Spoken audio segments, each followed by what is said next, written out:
So as I explained in my playlist for constituency parsing, we have different paradigms for constituency parsing, such as bottom-up paradigm,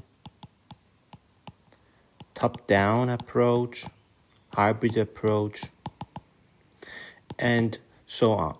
So this approach the paper that I'm gonna explain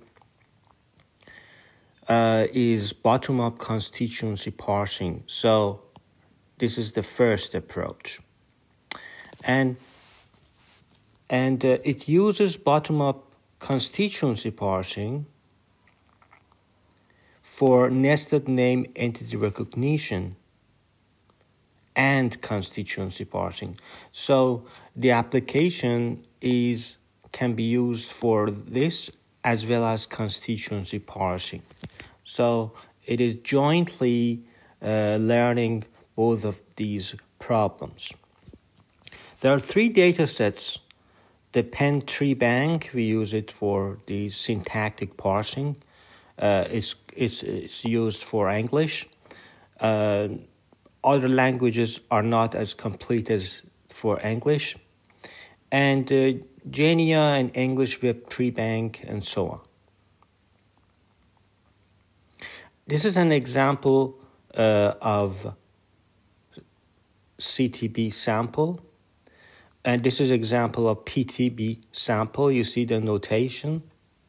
It's like a kind of S expression, symbolic expression, but it's Penn State notation. And here is the pointing score.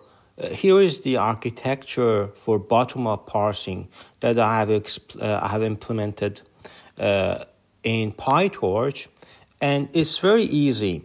So at each stage, I think I have explained this article before. So at each stage, so these are BiLSTM encoder here after representing by BERT, and then these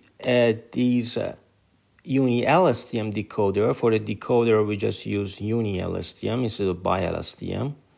Here, what we are giving to it is a span. For example, going from span of 2 to 5. When we are in span of 2 to 5 and the label is NP, the tag is NP, then the next thing that we are pointing to, if we go here, it's here, is pointing to 6. That's why 6 arises here. And the rule of this paper is that whenever you've got the pointer, the cursor goes to the pointer for previous step. So because the pointer is pointing here, the cursor stands at the same place. And so this is a pointer architecture, pointer network architecture that we are taking advantage of.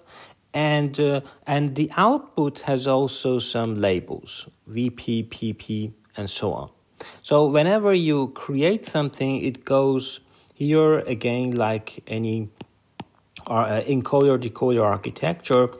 And for example, I always use teacher forcing of 0.5 in learn because it improves learning problem.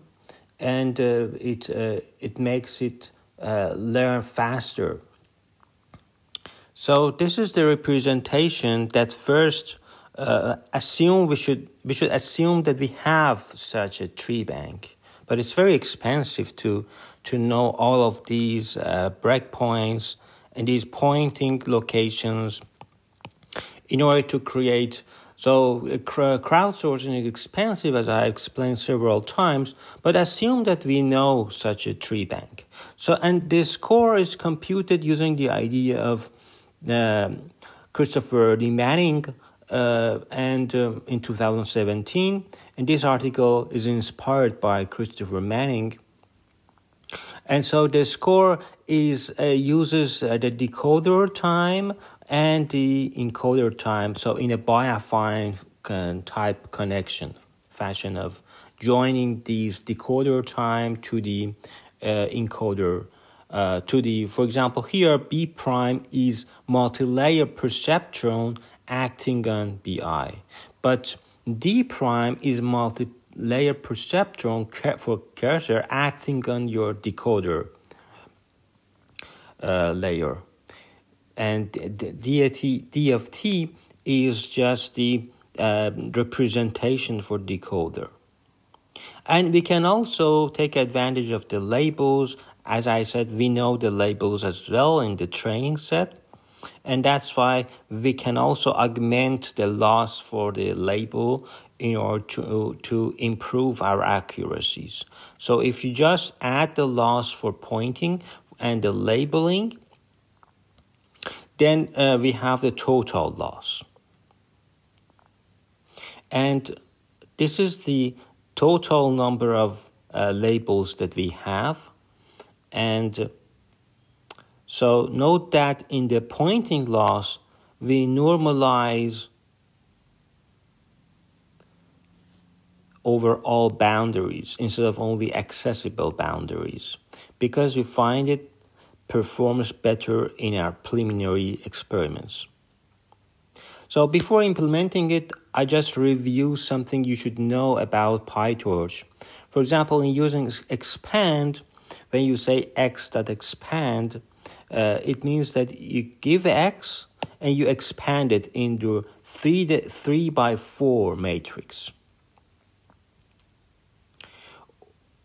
And the other thing is flatten. When you have something, some matrix, some tensor like this, you flatten it. You see 1, 2, 3, 4, 5, 6, 7, 8. You have flattened that. And I'm sure everybody knows the ones.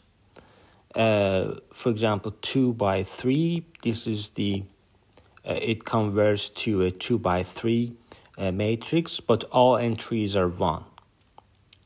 Again, similar for torch.zeros. All of these things, or eyes, or anything, all of these things are very similar. In torch.gather, for example, you have a tensor 1, 2, 3, 4, and you gather. So it says that it gathers values along an axis specified by the dimension.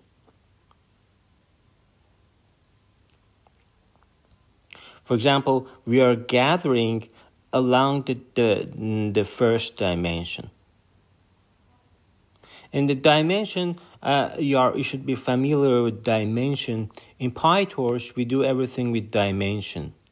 The rows, the lower dimension, and then the higher dimension, the columns, and then you go to other dimension if you have batch size or anything else. So you improve it. So you can know in which direction you want to take a sum, you want to do softmax, you want to do any operation in PyTorch. And finally, we pack padded sequence. Before it goes to your LSTM, it should be packed. And after it comes from LSTM, the output of the LSTM, you pad what you have packed. So it's like Fourier transform and then inverse Fourier transform. So you do it because you want your sentences are not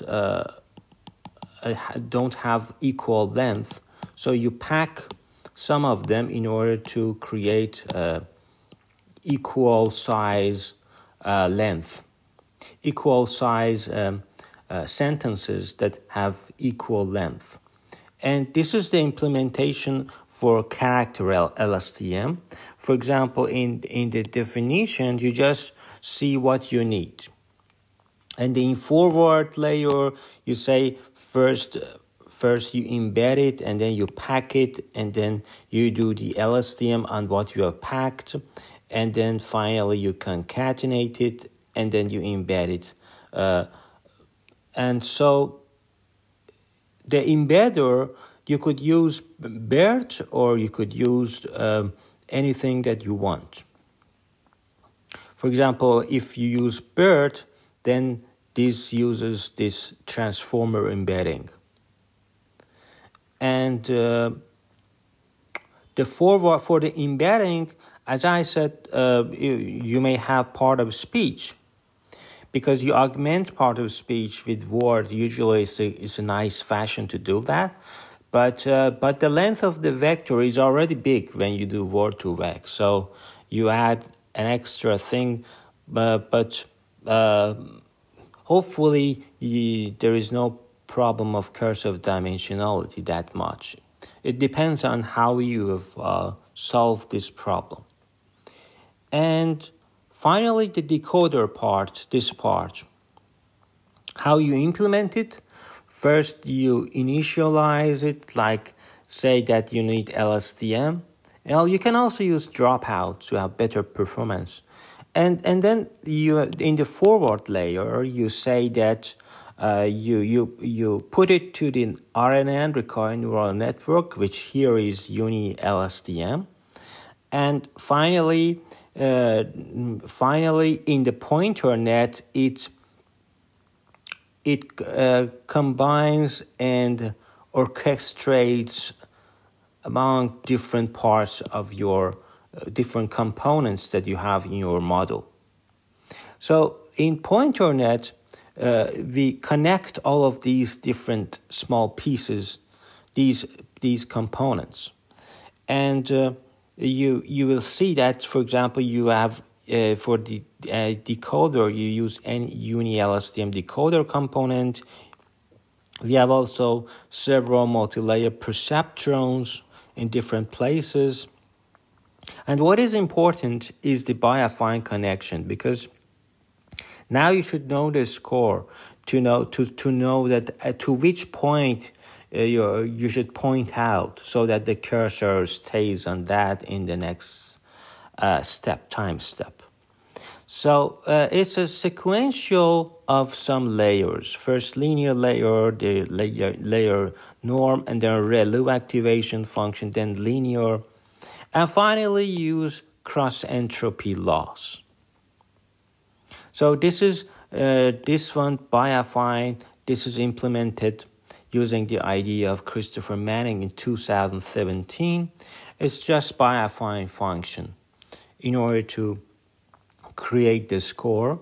And here the pointer net, as I said, the forward way is first you get what you get from encoder, you encode it, and finally here we use we should know the span start, span end, because that's the thing that you're training. You should know what it is pointing to. And for any span, so we should know the start and span, end of span. You should know the label of that, if it is NP or not. And then you represent it, you say, because you have some hidden layers of your encoder, which is now bi-LSTM, so you should know those, so you should know the, for example, the end representation. When you have this span from here to here, for example, to 2 to 4, you can represent it by their hidden representations. This is a trick that we always do. So this is the gold representation, and finally you compare it to minimize the loss. And finally you decode it, because in the prediction time, assume you have trained and the loss is minimized. Hopefully the training loss and the validation loss are going like each other. Otherwise, if your training loss is like here, but the validation loss is oscillating, it means you are overfitting.